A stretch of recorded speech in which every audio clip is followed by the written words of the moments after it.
from the beginning, from the first moments and seconds of his life was unique. Not like anyone else. Until the last moments of his life, he was unique. This man was such a great figure, such a unique figure, that Allah subhanahu wa ta'ala honored him with the greatest of births, where no one in history, not a single individual in history, has had a birth similar to the birth of Amir al-Mu'mineen Ali ibn Abi Talib alayhi salam. And that is because Amir al-Mu'mineen is the only person in history who was born inside the Kaaba, born inside the holy Kaaba. And this is something that is agreed upon by Sunni and Shi'i scholars. One of them is Al-Hakim al-Naysaburi. Al-Hakim al-Naysaburi, he says, وَقَدْ تَوَاتَرَتِ الْأَخْبَارِ وَقَدْ تَوَاتَرَتْ الأخبار أن فاطمة بنت أسد ولدت من جوف الكعبة. He says that the narrations regarding the birth of Amir al-Mu'mineen born inside the Kaaba are mutawatir, meaning that it's not just one hadith here and there. It's something that is accepted. It's something that is mutawatir. There are multiple narrations that talk about the birth of Amir al-Mu'mineen being born within the Kaaba. And this is not a surprise for us. For someone who his whole life was a life of service, a life of devotion to God, and someone who invited people to the message of Allah subhanahu wa ta'ala, to the message of Islam, we are not surprised by that. Amir al-Mu'mineen Ali ibn Abi Talib was born on the 13th of Rajab, 30 years after the year of the elephant, within the Kaaba. And my dear brothers and sisters, as we know, the month of Rajab is a holy month. And even prior to Islam, the month of Rajab was considered to be a holy, a sacred month, even by the pagans. You know, the pagans, they used to perform Umrah and Hajj. So the month of Rajab is a month of Umrah.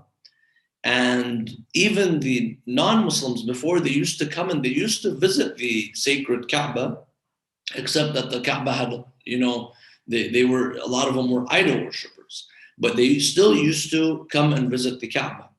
So Amir al-Mu'mineen Ali ibn Abi Talib was born in the 13th of Rajab, in that month, and that was when his mother, Fatima bint Asad, when she felt the labor, she began to go and perform tawaf around the Kaaba. And of course, we believe that the family of Rasulullah sallallahu alaihi wasallam and the family of Amir al-Mu'mineen, these sacred individuals, they were on the religion of Abraham before Islam. There were monotheists. Now, yes, there were many around them who were idol worshippers, but they themselves, the family of Rasulullah, the parents of Rasulullah, the parents of Amir al-Mu'mineen, they were all monotheists. So Fatima bint Asad, she goes to the Kaaba to perform tawaf around the sacred house. And the tawaf is the most holy prayer in the Masjid al-Haram. So she goes and she begins to recite, Rabbi inni mu'minatun bik. She begins to speak to Allah subhanahu wa ta'ala. She says, oh God, I believe in you. وَبِمَا جَاءَ مِنْ عِنْدِكَ مِنْ رُسُلٍ. And I believe in all of the messengers that you have sent.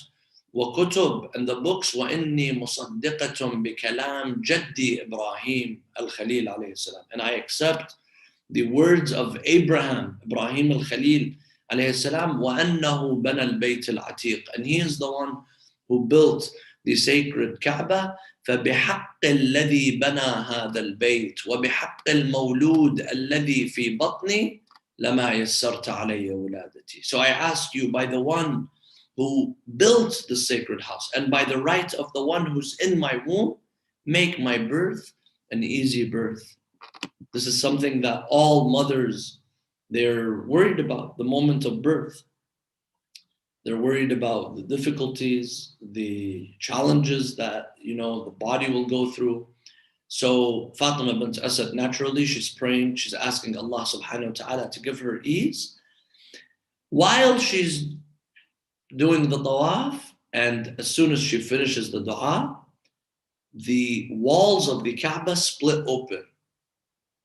And the Kaaba has a door. Even before Islam, the Kaaba had a door. Now, people used to be able to enter in the Kaaba through the door. But the door of the Kaaba did not open for Fatima bint Asad. It was the wall of the Kaaba that split open for her. And my dear brothers and sisters, over 1400 years, after the birth of Amir al-Mu'mineen Ali ibn Abi Talib, you could still until today see the crack in the Kaaba. Go to Al-Rukn al-Yamani, the corner that is facing Yemen. The Kaaba has 4 corners. It's a cube. The corner that is facing Yemen is referred to as Al-Rukn al-Yamani. It's the one close to the corner that has the Hajar al-Aswad, the black stone. So that corner, you go, and until today, you go and you look at it, you see there's a crack inside the wall of the Kaaba. After all of these years of renovating and changing, that crack always shows. And this is one of the miracles. This is one of the miracles that Allah subhanahu wa ta'ala has given Amir al-Mu'mineen. And this is just one of the many miracles that Allah has given him. Amir al-Mu'mineen, throughout the ages, throughout history, many have tried to erase the virtues of Amir al-Mu'mineen. Muawiyah waged a propaganda war against Amir al-Mu'mineen. Bani Umayyah and Bani al-Abbas, and many of them, they despised Amir al-Mu'mineen Ali ibn Abi Talib alayhi salam, and they put an army of orators and poets and scribes and those who write to try to erase the virtues of Ali ibn Abi Talib. But until today, his virtues are there. Because how can you erase the virtues of someone who has been raised by Allah subhanahu wa ta'ala? That is Amir al-Mu'mineen Ali ibn Abi Talib. So his mother, she goes in the Kaaba, she gives birth, and a while later, she comes out.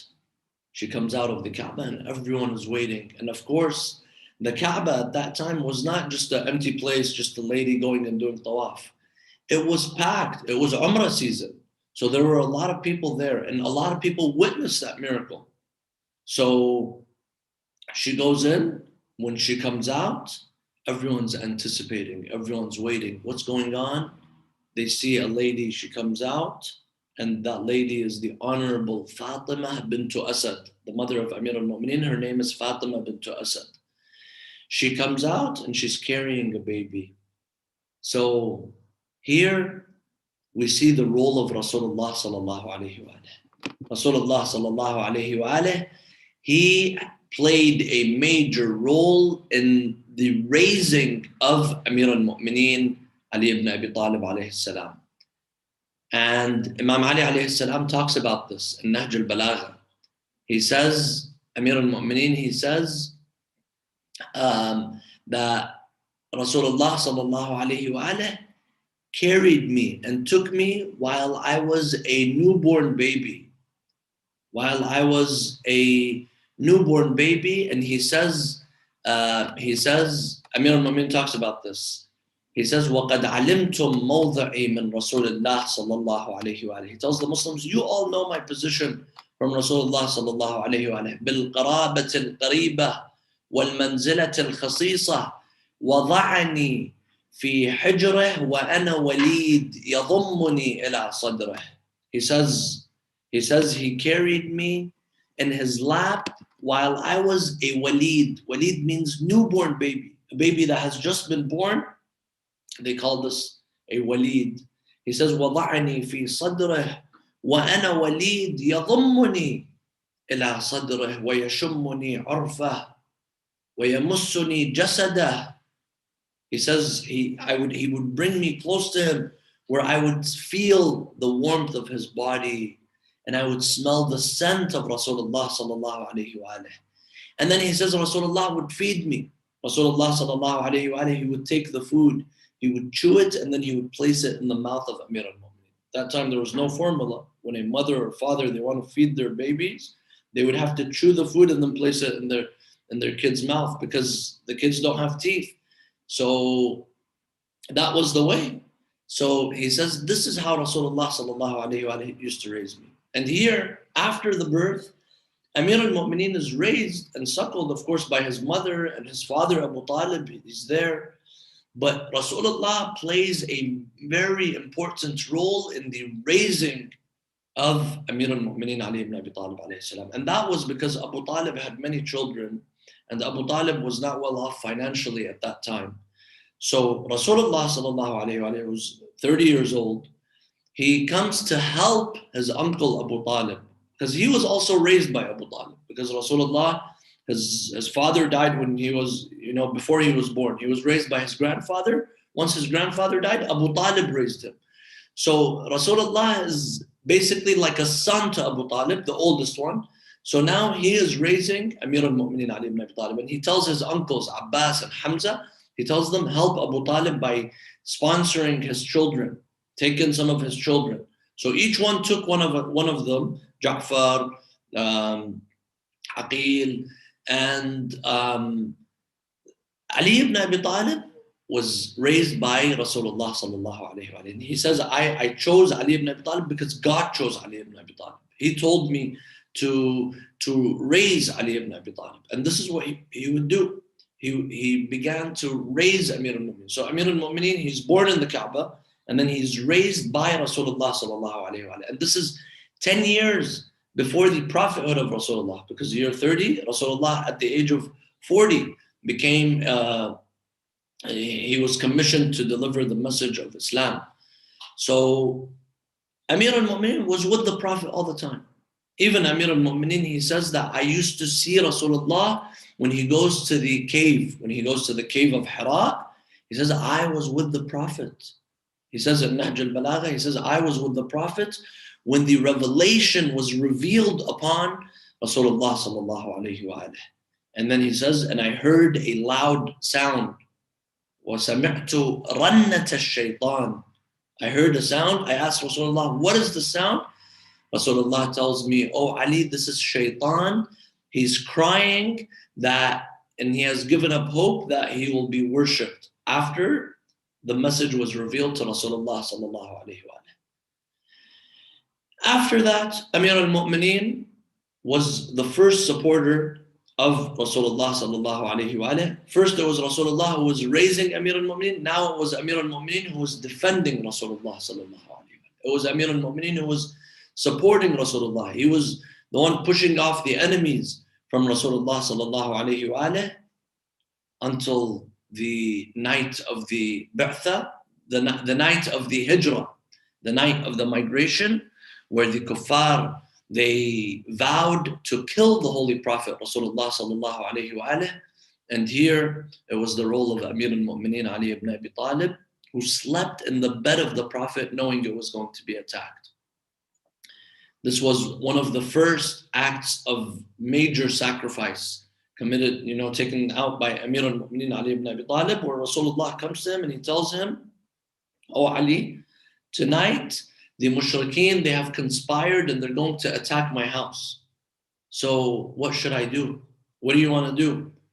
Amir al-Mu'mineen, Rasulullah tells him, are you willing to sleep in my bed?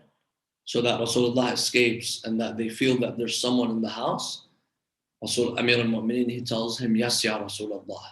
Will that keep my religion safe?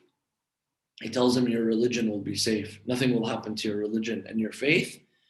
So he goes and he sleeps in the bed of Rasulullah while Rasulullah, he leaves the house and he throws some sand, some dust towards the kuffar. They don't see the Prophet and the Prophet leaves. He walks right through them.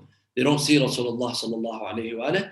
That night, the tribes of Quraysh, they attack the house and they discover that Amir al-Mu'mineen Ali ibn Abi Talib was sleeping in the house.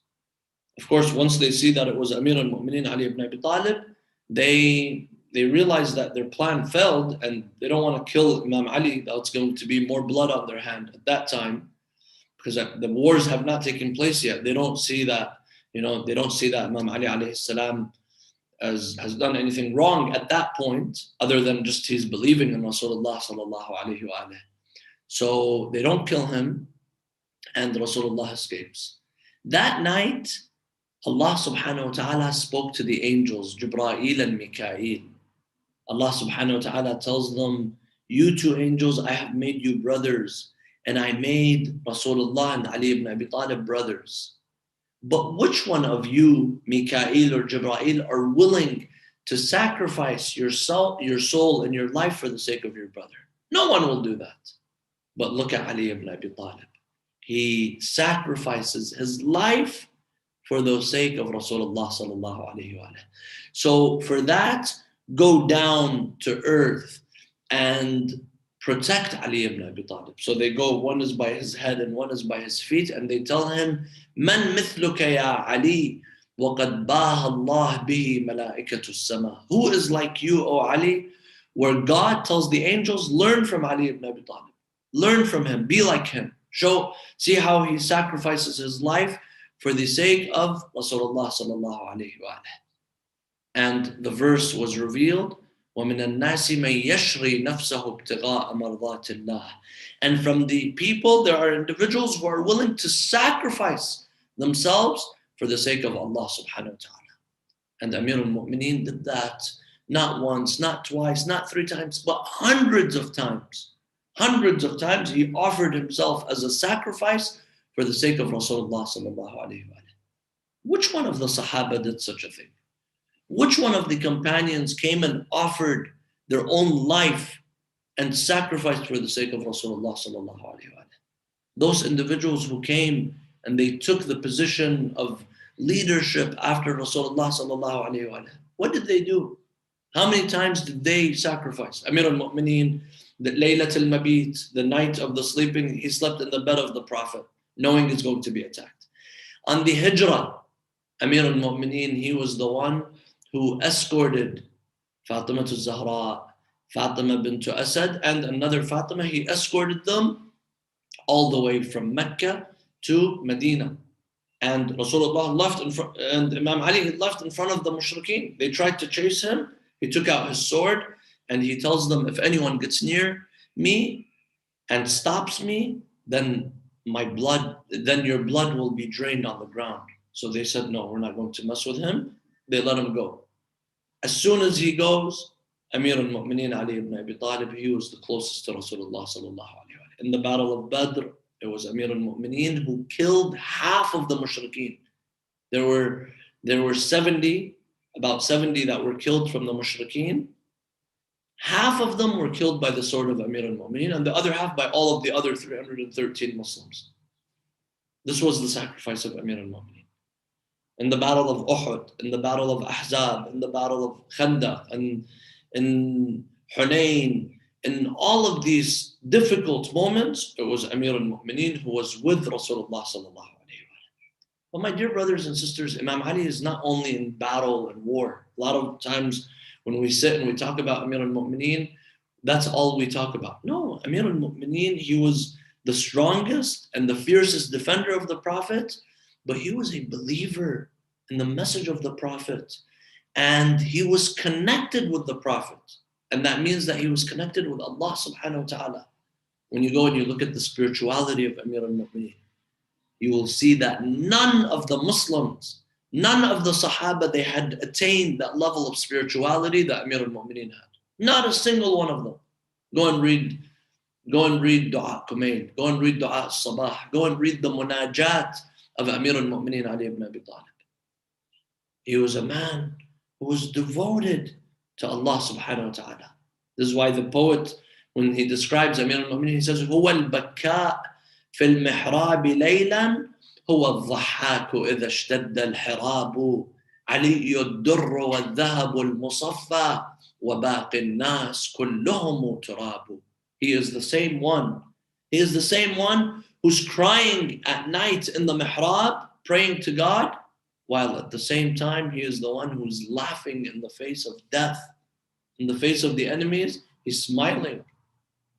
Ali ad-dur wal-dhahab al-musaffa. Ali is the jewelry. Ali is the gold, while everyone else is soil. This is Amir al-Mu'mineen Ali ibn Abi Talib. One day, one of the companions, by the name of Abu Darda. He says, I saw Ali ibn Abi Talib in Medina. He began to walk outside of the city towards a place by the name of Bani Najjar.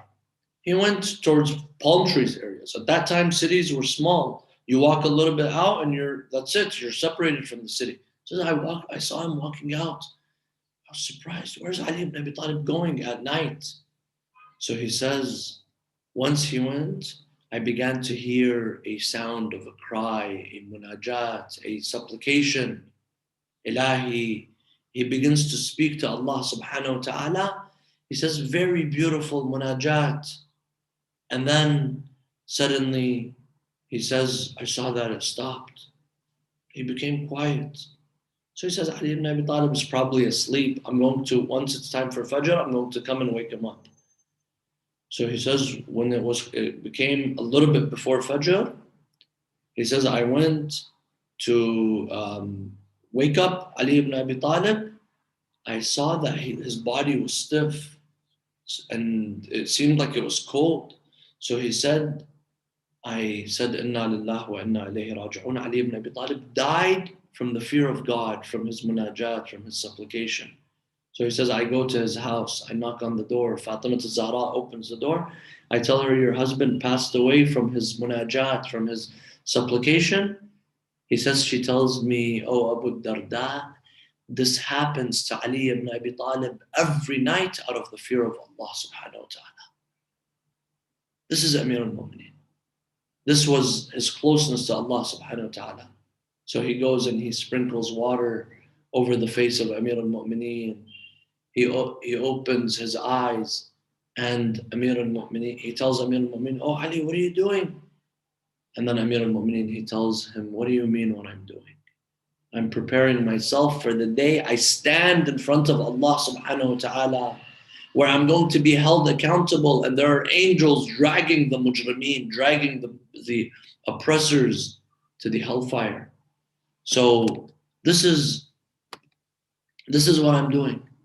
This was Amir al-Mu'mineen Ali ibn Abi Talib. Amir al-Mu'mineen was the greatest when it came to his knowledge, when it came to his virtues, his knowledge. The only one out of the Sahaba who Rasulullah sallallahu alayhi wa gave him the title of the gate of the city of knowledge. He says, Ana Madinatul Ilm wa Aliyun Babuha. I am the city of knowledge and Ali is the gate to that city. What does that mean? If you want to go to the knowledge, to the city of knowledge, you want to enter into the city of knowledge, how do you enter? You enter through the gate. Rasulullah sallallahu alayhi wa is trying to tell the Muslims, oh Muslims, if you want my knowledge, if you want my Islam, if you want my Sunnah, you have to take the Sunnah through Ali ibn Abi Talib. He didn't say, I am the city of knowledge and fulan and this person and that person is the gate. And this is why all of the Sahaba, without a shadow of a doubt, all of the companions, they knew that the most knowledgeable person after Rasulullah was Ali ibn Abi Talib. Go and read Islamic history. Read how many times did the first Khalifa refer people to Ali ibn Abi Talib when he didn't have an answer. How many times did Umar ibn al-Khattab, he says, Lawla Ali lahalaka Umar. If it wasn't for Ali, Umar would have perished. Why? Because several times people came to him to issue a verdict, to issue a ruling, he didn't have the answer. So they would go and they would ask Amir al-Mu'mineen Ali ibn Abi Talib.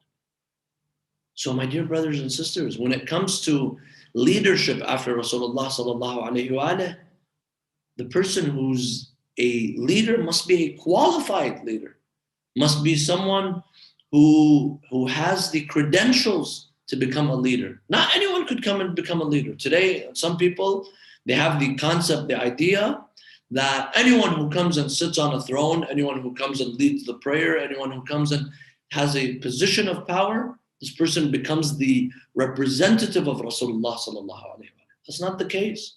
Being a representative of God and Rasulullah and speaking on behalf of the Quran requires qualifications.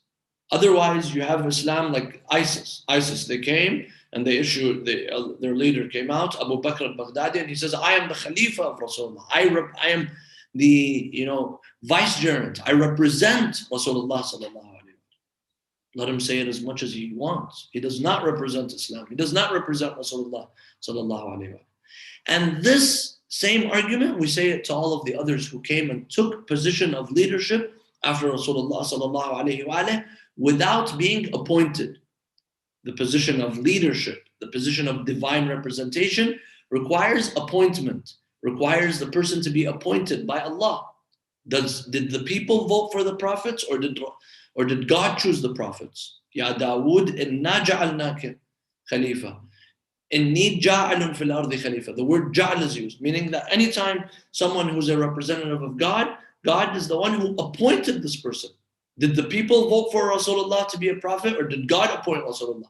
Did people vote for Moses and Jesus, or did God appoint them? God appointed them.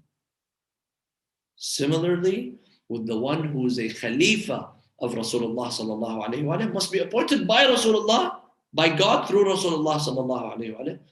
And Amir al-Mu'mineen, in addition to his bravery, in addition to his knowledge, in addition to his worship, to his asceticism, Amir al-Mu'mineen is the only one from the Sahaba of Rasulullah who there is clear indication and clear proof that he was appointed by Rasulullah sallallahu alaihi wasallam. The clearest of the proofs is the day of Ghadir. The day of Ghadir, where Rasulullah stopped over 100,000 Muslims. He raised the hands of Amir al-Mu'mineen. He says, "Man kuntu mawlah, fahada aliyyun mawlah. Allahumma wali man walah, wa'adi man adah, wansur man nasarah, wakhdhul man khadalah." Whoever I am his leader, whoever I am his mawla, then Ali is his mawla. Oh Allah, be a supporter of the one who's a supporter of Ali ibn Abi Talib, an aid of the one who aids Ali ibn Abi Talib, and bring victory to those who give victory to Ali ibn Abi Talib. So my dear brothers and sisters, on a day like this, the 13th of Rajab, we are reminded of who our leader is. And we are reminded of the virtues of our leader. And why is he our leader? You need to know why he's your leader. If you know that, then your iman will be much stronger. And here I'll go to the verse that I began with.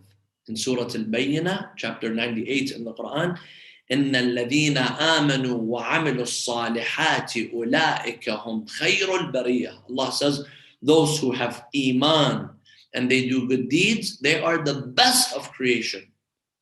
Rasulullah sallallahu alayhi wa alayhi, and this is mentioned in Sunni and Shia hadith, Rasulullah sallallahu alayhi wa alayhi, when that verse was revealed, he says, "Hum anta wa shi'atuka ya Ali." The best of creation are you and your followers, O Ali. So this is why the Muslims, they used to see when Amir al-Mu'mineen comes in, they used to say, "Ja'a khayrul bariyah." The best of creation has walked in. He leaves, they say, he left. The best of creation has left. This was known amongst the Muslims. But yes, politics changes things. Politics can change a lot of things. And we've seen it. We've seen it in our lives right now. We've seen how a king or a leader who's, a dictator, they come and they cause a coup and they take power. We've seen this.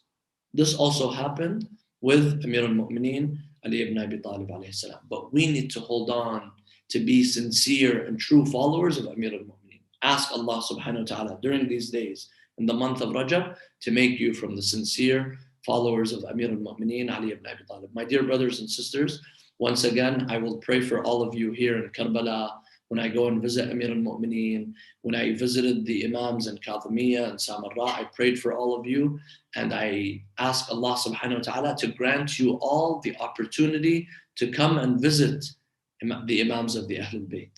This is a very beautiful, gesture of love to come and visit the Ahlul Bayt. Walhamdulillahi Rabbil Alameen. Wa sallallahu ala Muhammadin wa ala alihi al-tahirin.